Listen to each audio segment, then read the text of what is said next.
Good morning students. पिछली turn पर inner orbital complexes octahedral जो थे उनके बारे में अपन ने स्टडी किया था और उनके कुछ एग्जाम्पल्स भी अपन ने डिस्कस किए थे।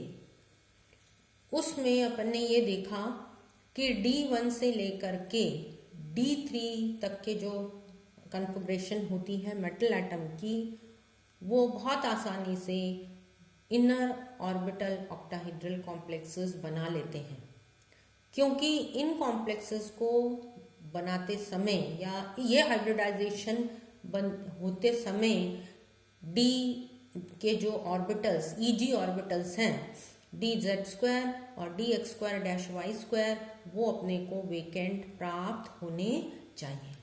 तो वहां तक अपन ने ये देखा था कि कोई प्रॉब्लम नहीं आती।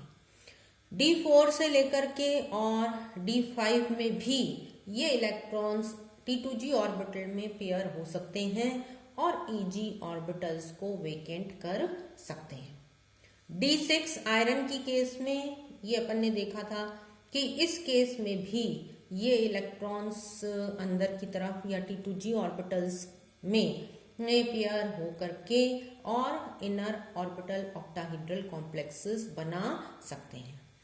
आगे जैसे जैसे अपन जाते हैं और जो कंडीशंस अपन ने 3 रखी थी कि सबसे पहला क्या हो सकता है, पेयरिंग ऑफ इलेक्ट्रॉन्स, जिससे कि ईजी ऑर्बिटल्स खाली हो जाए या वेकेंट हो जाए। दूसरी कंडीशन ये थी कि यदि इलेक्ट्रॉन एक रह जाता है ईजी में पेयरिंग के बाद भी, तो उस इलेक्ट्रॉन को हायर ऑर्बिटल में शिफ्ट कर दिया जाए। जैसे कि अपन ने कोबाल्ट +2 कॉम्प्लेक्सेस को देखा था, या कोबाल्ट के +2 कॉम्प्लेक्सेस में इलेक्ट्रॉन जो है वो हायर ऑर्बिटल में जंप कर जाता है और उस केस में ये कोबाल्ट के +2 कॉम्प्लेक्सेस जो हैं ये आसानी से +3 कॉम्प्लेक्सेस में कन्वर्ट हो जाते हैं। तो ये सेकेंड कंडीशन थी। अब यदि लिगैंड और भी वीक हो और लिगैंड या ये कॉम्प्लेक्सेस इनर ऑर्बिटल को नहीं यूज कर पा रहे हैं, तो थर्ड ऑल्टरनेट क्या था कि ये आउटर डी ऑर्बिटल्स को यूज करके अपनी ऑक्टाहीड्रल हाइब्रिडाइजेशन को अटेन कर लें। तो उस केस में अब जो हाइब्रिडाइजेशन का नाम अपन देते हैं वो है sp3d2 हाइब्रिडाइजेशन। ये ऐसी केसेस में होते हैं जहां पर कि easy orbital T2g orbital already paired है, इलेक्ट्रॉन्स जो हैं वो ऑलरेडी पेयर्ड होते हैं, तो इसलिए T2g ऑर्बिटल्स अवेलेबल नहीं है। और ईजी ऑर्बिटल में जो इलेक्ट्रॉन्स हैं अब वो क्या करें, उनको तो खाली करना है। तो उस केस में जब ईजी ऑर्बिटल्स खाली नहीं हो सकते या तो इन इलेक्ट्रॉन्स को वैसे या इन ऑर्बिटल्स को वैसे ही छोड़ दिया जाता है और आउटर ऑर्बिटल्स जो हैं वो हाइब्रिडाइजेशन में यूज किए जाते हैं। तो इसलिए ये जो लिखा था, ये कॉम्प्लेक्सेस जो हैं ये वीक लिगैंड्स के साथ बनती हैं। वीक लिगैंड्स का अब क्या मतलब हुआ, ऐसी लिगैंड्स जो पेयरिंग ऑफ इलेक्ट्रॉन्स करने में सक्षम नहीं है, they are not capable of pairing of electrons. तो इस केस में ये जो dz² या dx²-y² ऑर्बिटल्स में जो इलेक्ट्रॉन्स उपस्थित होते हैं ये T2g ऑर्बिटल में नहीं जा पाते और इसलिए इनर ऑर्बिटल हाइब्रिडाइजेशन नहीं होती, आउटर ऑर्बिटल हाइब्रिडाइजेशन होती है।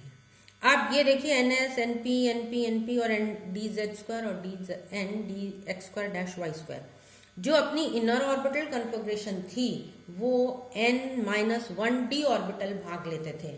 अब यहाँ पर कौन से लेंगे, n ऑर्बिटल भाग लेंगे इसमें हाइब्रिडाइजेशन में, और इसलिए इस हाइब्रिडाइजेशन को अपन क्या कहते हैं, sp3d2 हाइब्रिडाइजेशन। तो इनका नाम क्या हो गया, outer orbital octahedral complex octahedral hybridisation, या इन्हें हाई स्पिन कहते हैं या इनको स्पिन फ्री कॉम्प्लेक्सेस कहा जाता है। तो ये 3 नामों से जाने जाते हैं, sp3d2, हाई स्पिन या स्पिन फ्री कॉम्प्लेक्सेस। अब आज अपन इसका एक एग्जाम्पल जो है वो आयरन के साथ लेते हैं। पहले अपन ने FeCN6 का एग्जाम्पल लिया था। तो जब अपन FeCN6 का एग्जाम्पल लेते हैं, FeCN6 -3, तो यहाँ पर ये जो लिगैंड है साइनाइड, ये पेयरिंग के लिए स्ट्रॉन्ग लिगैंड है और ये इलेक्ट्रॉन्स की पेयरिंग कर देती है। तो आयरन में पेयरिंग हो जाती है। आयरन का जो कन्फिग्रेशन है उसमें इलेक्ट्रॉन्स जो Eg से T2G में चले जाते हैं और तब कॉम्प्लेक्स में जो अनपेयर्ड नंबर ऑफ इलेक्ट्रॉन्स हैं वो फ्री एटम के इलेक्ट्रॉन्स से भिन्न पाए जाते हैं। जबकि यहाँ पर अब ये जो लिगैंड अपन ने ली है फ्लोराइड लिगैंड, ये एक वीक लिगैंड है और वीक लिगैंड होने के कारण ये इलेक्ट्रॉन्स का पेयरिंग नहीं कर सकती, पेयरिंग नहीं कर पाती और नहीं कर सकती।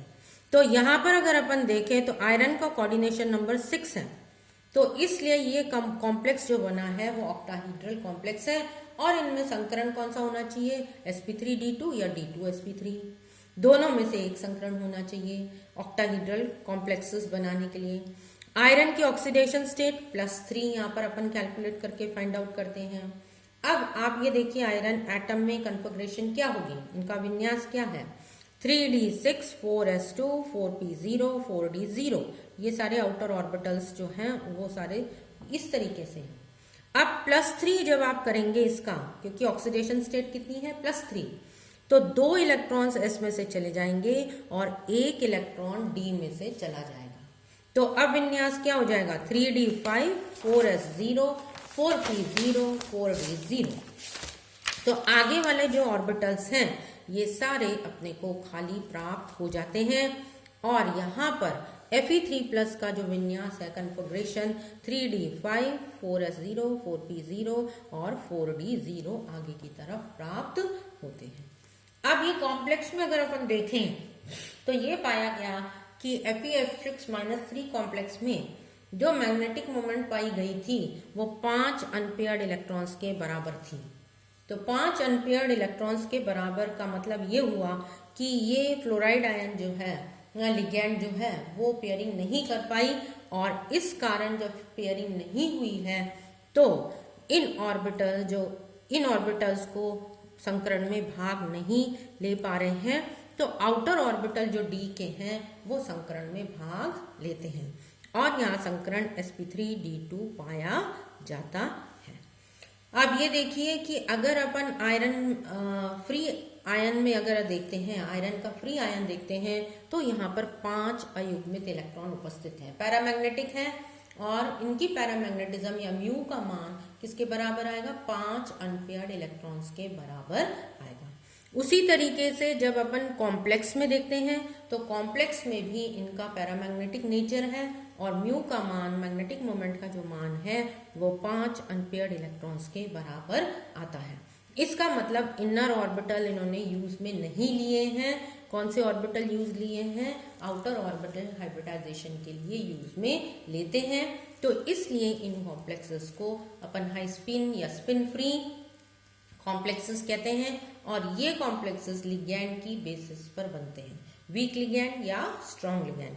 साइनाइड में स्ट्रॉन्ग था तो पेयरिंग हो गई और Eg ऑर्बिटल्स वीकेंड हो गए, वहां पर अनपेयर्ड नंबर ऑफ इलेक्ट्रॉन केवल 1 रह गया था। Fe6-3 में अनपेयर्ड इलेक्ट्रॉन कॉम्प्लेक्स में 1 रह गया था तो पैरामैग्नेटिक नेचर 1 इलेक्ट्रॉन के बराबर आ गया था, म्यू का मान 1 अनपेयर्ड इलेक्ट्रॉन के बराबर प्राप्त हुआ था। अब यहाँ पर ये 5 इलेक्ट्रॉन्स के बराबर है क्योंकि फ्लोराइड जो लिगैंड है वो वीक लिगैंड की तरह कार्य करती है। इसी प्रकार निकल का कॉम्प्लेक्स अपन लेते हैं, निकल D8 कॉम्प्लेक्स D8 कन्फिग्रेशन वाला है और यहाँ पर भी क्योंकि D8 कन्फिग्रेशन होने के कारण यहाँ पर Eg ऑर्बिटल्स खाली नहीं हो सकते, T2G ऑर्बिटल्स ऑलरेडी भरे हुए हैं, तो ये इलेक्ट्रॉन्स कहाँ इसके अंदर जा सकते हैं, या अगर करेंगे तो 1 इलेक्ट्रॉन इसमें चला जाएगा Eg में, तो एक ही ऑर्बिटल Eg का खाली हो सकता है, 2 ऑर्बिटल्स खाली नहीं हो सकते। निकल अमोनिया हेक्सा अमीन निकलेट जो कॉम्प्लेक्स यहाँ पर बना है NiNH3 6 कोऑर्डिनेशन नंबर है, इसका मतलब ये ऑक्टाहीड्रल कॉम्प्लेक्स है और निकल की +2 ऑक्सीडेशन स्टेट यहाँ पर देखने को मिलती है। तो फ्री एटम में अगर अपन देखें 3d6 4s2 4p और 4d यहाँ पर वीकेंट है। निकल +2 में ये 2 इलेक्ट्रॉन्स पहले चले जाएंगे बाहर तो 4s में 0 हो जाएगा, Eg में ऐसे ही है एज सच, और T2g में भी एज सच इलेक्ट्रॉन्स यहाँ पर प्रेजेंट होते हैं।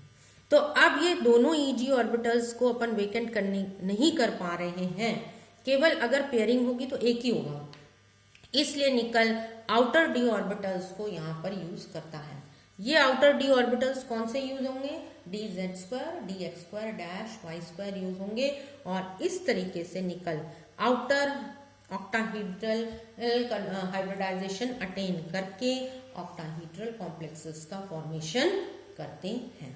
तो आउटर ऑर्बिटल वाले जो कॉम्प्लेक्सेस बनते हैं उनमें एटम में और कॉम्प्लेक्सेस में जो आयंस फ्री हैं, जो इलेक्ट्रॉन्स इस तरीके से होते हैं, मैग्नेटिक मोमेंट जो अपन कहेंगे वो सेम रहती है। मैग्नेटिक मोमेंट जो है वो सेम, अधिकतर कॉम्प्लेक्सेस में मैग्नेटिक मोमेंट सेम रहती है।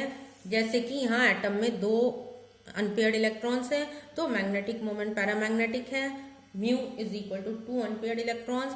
यहाँ पर कॉम्प्लेक्स में देखें तो ये भी mu is equal to 2 unpaired electrons के बराबर ही प्राप्त होती है।